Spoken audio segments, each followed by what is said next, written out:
Hi, it's Michelle Neske, the Posh PA School admissions expert. And today I am here to talk to you about whether or not PAs can practice internationally. Yes, I know, I've done a video on international medical graduates going to PA school, but this is a little different. This is about becoming a practicing PA and then practicing in other countries. And I'm gonna break it down for you because there are some differences, but the short answer is yes, okay?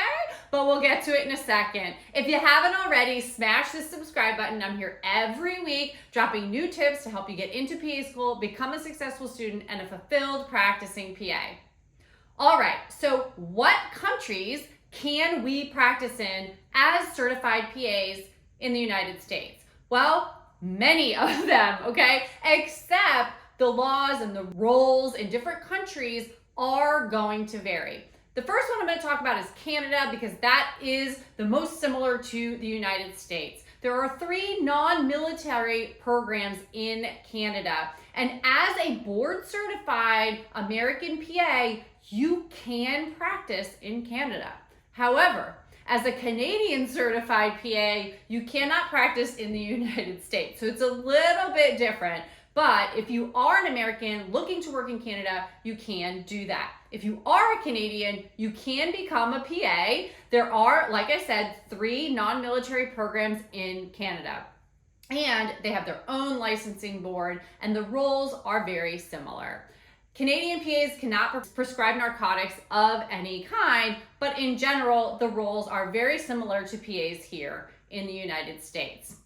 Another country that may come as a surprise to you where PAs can practice with a lot of autonomy like here in the US is the Netherlands. We have full prescriptive authority over there as well. And the role of a PA in the Netherlands is quite similar, as some work in collaboration with physicians while others work more autonomously depending on the region and have prescriptive authority to order scans and medications and things like that as well. The salary for a PA in the Netherlands is also very similar to the United States.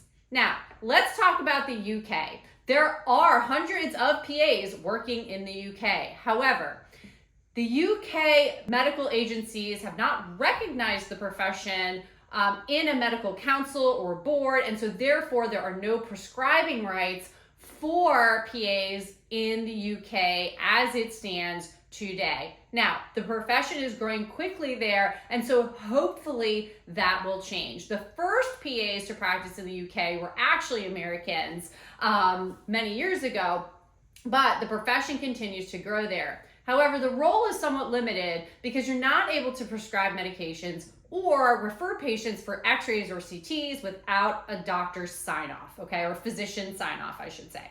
So there is some limiting factors to practicing in the UK.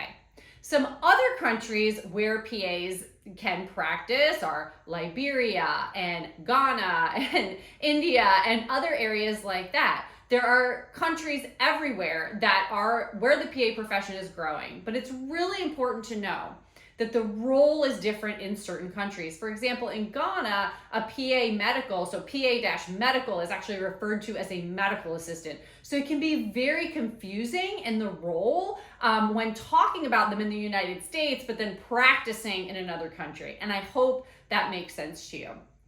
Some of the PA training in other countries is in its infancy, and so there's really not a ton of practicing PAs there and not a lot of information about, certification maintenance and medical boards and things like that because they're just getting started and growing.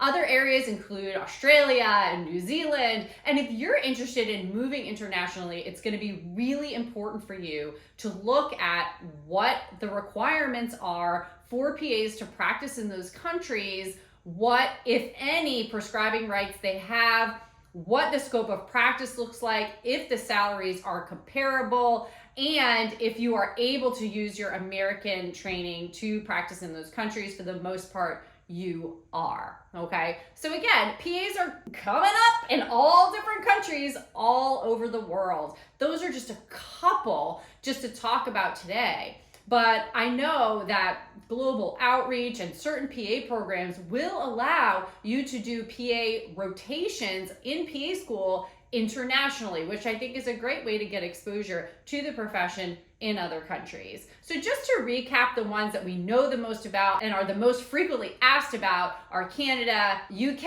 and the Netherlands. Again, the UK, much more limited just because of your ability to prescribe and refer patients for CT and things like that, whereas in Canada and in the Netherlands, we can go as American PAs and practice there because we are board certified. Now, you still will have to maintain your license requirements there in those countries. Other countries to explore, however, are all over. So like I said, Liberia, Ghana, India, Australia, New Zealand, Germany, all the different places, and they're all gonna look slightly different in terms of what the requirements are to work there. But it's important to know that you do have that flexibility and versatility as a US trained PA to be able to go to practice in other countries if you choose to do so. I hope this video helped give you a little bit of insight on international work for American PAs, and that you'll come back next time for even more information about how this profession continues to grow.